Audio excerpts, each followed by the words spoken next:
Las nuevas generaciones del Partido Acción Nacional, o Prostitutas Alcohol y Narco como fue rebautizado en redes sociales, han logrado lo imposible. Los mexicanos han vuelto a acordarse que los pequeños seres azules existen, y no me refiero a los pitufos, sino a los nuevos representantes panistas. Claro, nadie dice nada sobre su gran desempeño como oposición en la votación de las recientes reformas. Tampoco se menciona el gran liderazgo de su dirigente, que poco a poco sepulta sus posibilidades de ganar algo en las elecciones del 2015. Y lo que está en boca de todos son los múltiples escándalos que parecen sacados de versículos bíblicos de Sodoma y Gomorra. Aquí el recuento.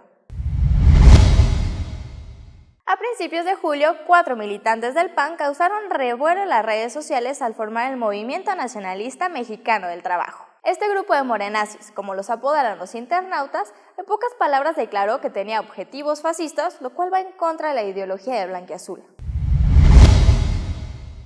Ya te hemos hablado de ellos, sin embargo, no sobra decir que es evidente que este par no recuerda la frase del panista ilustre Manuel Cloutier. Lo importante no es cambiar de amo, sino dejar de ser perro.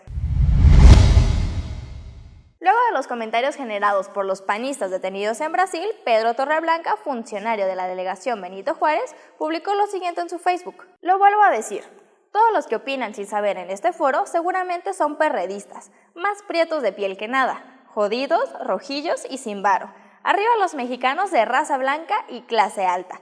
Todos los demás son una mierda, incluyendo este foro lleno de chusma asquerosa. Un comentario para la posteridad. Uno de esos que hace en pleno uso de sus facultades intestinales.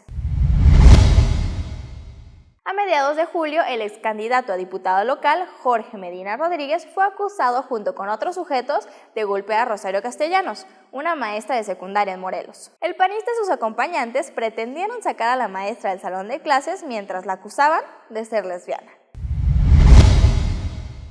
Y como agredir a una maestra no fue suficiente, durante un evento en Guanajuato, militantes de Acción Nacional y funcionarios de la alcaldía de ese estado agredieron a la prensa con jalones de cabello y cachetadas. La regidora panista Guadalupe Barrera inició la agresión con la excusa de que se habían metido en la fila. Seguro creyó que esto era inconstitucional y en pleno uso de su fuero, que me imagino se le otorgó para este tipo de casos, decidió jalarle el cabello a la periodista.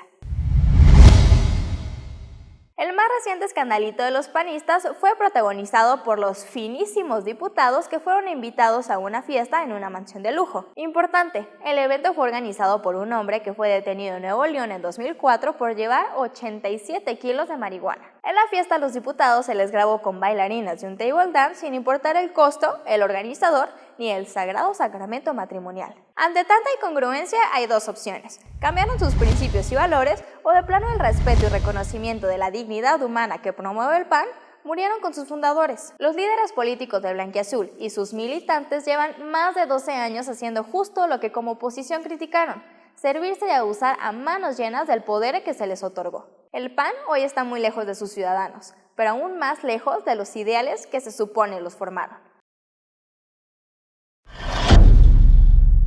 Las irregularidades en torno a la construcción de la línea 12 del metro han sido muchas y esta semana sale una más a la luz. En un principio se presupuestó 1,000 millones de pesos para indemnizar las viviendas y expropiaciones afectadas. Sin embargo, solamente se entregó 33.3 millones, lo que nos deja una pregunta: ¿dónde está el resto del dinero?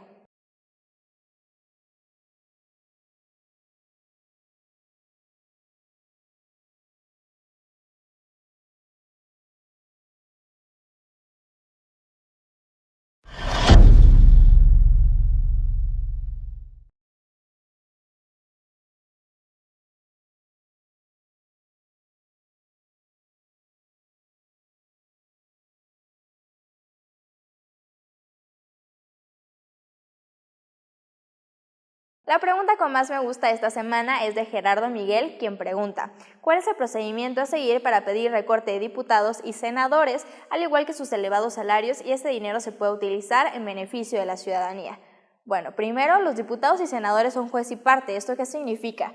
que entre muchas otras cosas ellos son quienes deciden qué cambios hacen a la Constitución y también deciden sus propios sueldos. Entonces un procedimiento como tal no existe, pero esto tampoco significa que todo está perdido.